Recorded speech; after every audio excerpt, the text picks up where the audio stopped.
এ বিয়ে এ বিয়ে হবে না। কেন? দয়া করে আমাকে কোনো কথা জিজ্ঞাসা করবেন না। আমি বলতে পারবো না। আপনাকে বিয়ে বন্ধ করতেই হবে। খুশি, কিন্তু এটা তো বলবে আমার অপরাধটা কি? অপরাধ আপনার নয়, অপরাধ আমার। আপনি আমাকে ক্ষমা করে দেবেন।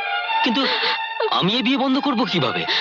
যেভাবে পারেন বলবেন।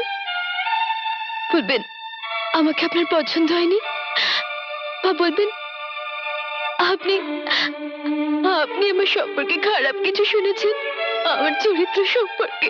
খুশি, আমাকে আমাকে আপনি ক্ষমা করে দেবেন। ক্ষমা করে দেবেন আমাকে, ক্ষমা করে দেবেন। খুশি।